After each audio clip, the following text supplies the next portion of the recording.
Kia ora koutou, my name is Fiona of sunandmooncalendar.nz. Welcome to this video, a quick video about the astrological energies in the second half of March after the full moon in Virgo, which is on the 18th. There are two main energies going on.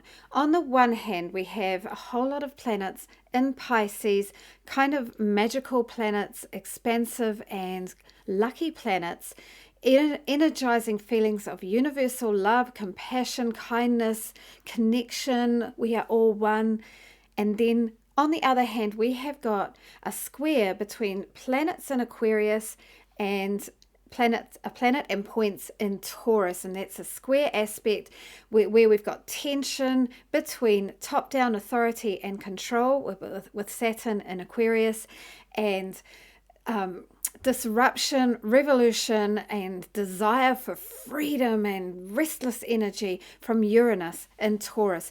That square is affecting us all year, but this month there are a few trigger points there. So first of all, I'm going to talk about the tense aspects that are happening to trigger the square between Uranus and Saturn. On the Sunday after the full moon, we have Venus comes into that exact square with Uranus.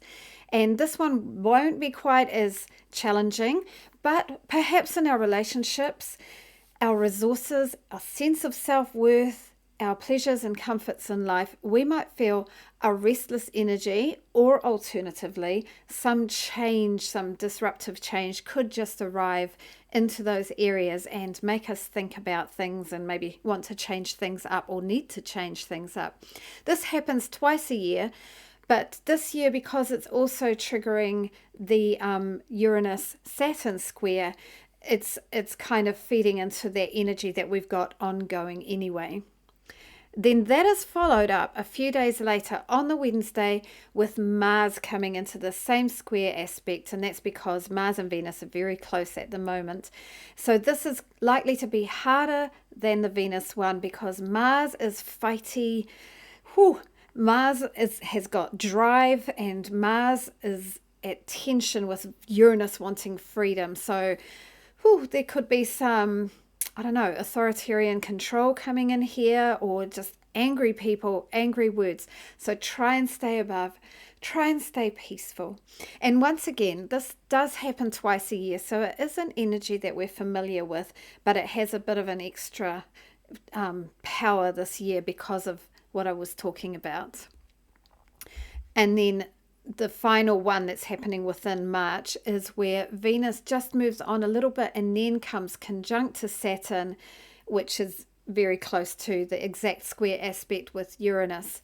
Even though this is triggering off that Uranus-Saturn square and likely to bring extra tension, this is, on the other hand, a conjunction that happens once a year, and it's a good opportunity to kind of look within, step back, and review how we want to structure and organize our relationships, our resources, our finances, the ways that we find pleasure in life. And Saturn, when it's working well and not trying to be too controlling and over the top, Saturn is about really good structure, mastery, doing things well and aiming to reach a higher peak. Okay, so what happens on Monday after the full moon? The sun moves into Aries, and this is Aries Equinox. This is a magical time of year. It's referred to as the astrological spring in Western tropical astrology, which is what I work with. However, for us in the Southern Hemisphere, it probably doesn't have that feeling because it is autumn, but it definitely sets a tone for the coming 3 months as we move into winter and winter solstice.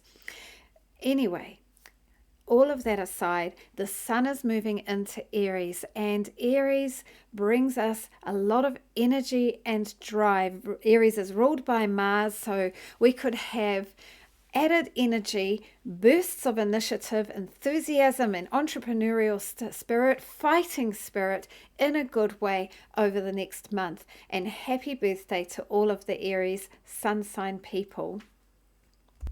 And now we're going to talk about the other type of energy that we've got going on, and that is the planet party that's going on in Pisces.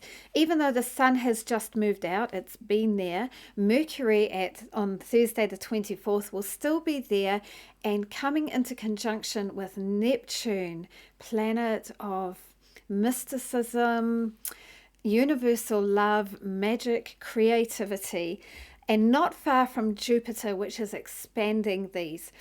This is a good chance to think about how we speak. Do we speak with love? Do we speak with compassion?